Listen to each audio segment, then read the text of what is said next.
What's going on, guys? Daily devotion coming to you live pretty much every day. Instagram, Facebook, YouTube. And hey, it's great to join you guys always right here in the middle of your day, sometimes a minute too late like today, but most of the time right around noon. And it's always good to join you guys and just be able to interact and connect with a few of you. I always try and get back in the comments. So if you comment, most of the time I'm going to at least hit that like, reply to your comments, all that good stuff. But it's great to connect with everybody in this social media world and way. And I love doing it, and I'm glad we're able to do it. I hope everybody's having a great week.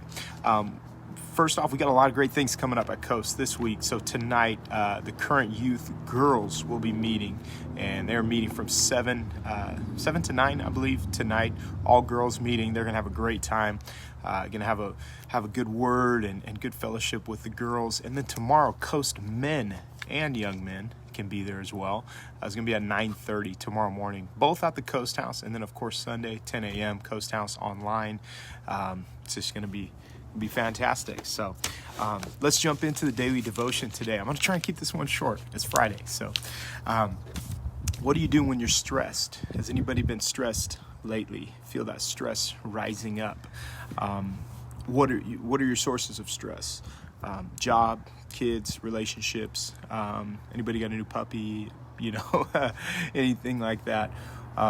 If anybody's feeling stressed, I think that God has given us a few things that we can do to overcome that. And when you feel that stress coming on, He's given us a few things in the Word. One of them I found is in 1 Samuel chapter 30 and verse number 6. It says, David was greatly stressed. David was greatly stressed, for the people spoke of stoning him. Not this kind of stoning, getting high on marijuana, right? Like not that stoning, like throwing rocks and killing him kind of stoning. And his soul was, the soul of all the people was grieved, and every man for his sons and for his daughters. But David encouraged himself in the Lord his God. And so everyone was stressed out, not just David, but everybody around them, and they were trying to kill him. Everybody around him was stressed out, but David chose not to participate in what was happening to the world. I think that's the first key to finding a place of peace in the midst of stress. When everybody else is stressing out around you over what is going on in the world, you know what? Remind yourself, I'm not of this world. So the first key is don't participate in it.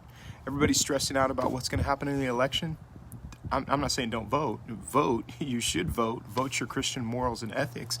But don't stress over what happens. When everybody else is stressing, don't participate in it. You see right here in 1 Samuel 30 and 6, David stepped out of the world and said, you know what? Everybody else is stressing. I'm not going to. I'm going to encourage myself in the Lord. The second thing is what David did in verse 7. It says, David said to Abiathar the priest, Ahimelech's son, I pray thee, bring me the ephod, the clothes, the garment of ministry. So the second thing he did was he jumped into his purpose. He put on his purpose. And a lot of times I think what happens is when we're stressed, the first thing we do is we forget about our purpose and we go into preservation. When you're only in preservation and you're not in purpose, you're just maintaining. In other words, you're flatlined. You're not really going up, making progress. You're just maintaining. Purpose is always greater than preservation. And when David said, you know what, I'm going to encourage myself in the Lord and I'm going to step into my purpose. Two things that can help you in a time of great stress. Encourage yourself. That literally means to pour courage into yourself. You know what? Some people say, well, I need somebody else to do it. No. You don't need somebody else to do it. God has given you we're made in the image and likeness of God. God has given you His word. God has given you His promises. God has given you so much that you are able to actually encourage yourself. Just speak to the enemy and say, you know what? I'm fearfully and wonderfully made. I'm way better than what's going on around me. I'm not of this world. So encourage yourself in the Lord. Number one, step out of the stress and encourage yourself in the Lord. And number two, walk in your purpose. Your purpose is better than just preservation. God does not just have preserving maintenance for you. No. He has great purpose, and he wants to bless you in a real way on that journey of purpose. And David, the third thing he did, he went to God in prayer. And that's how we're going to close today.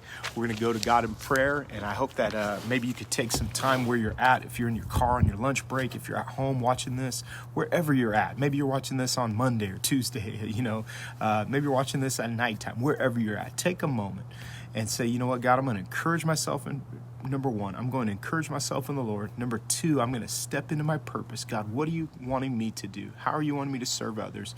And number three, I'm going to spend some time in communication with you. That simple, effective way to walk with God and step out of stress. Hope this has been a blessing. Good to see everybody online today. I see Evelyn, Sandy, Cam, Dalvina, good to see you, Patty, and all of those that are joining and going to see us on the replay as well. God bless you guys. Have a great weekend. Lots of good things coming up at Coast Church. If you know a young man, send them tomorrow. If you know a young lady, they'll be there tonight, 7 o'clock. Tomorrow, Coast Men at 9:30. And, of course, Sunday, we're going to be back on the Makings of a Movement series. It's going to be fun. We'll see you then.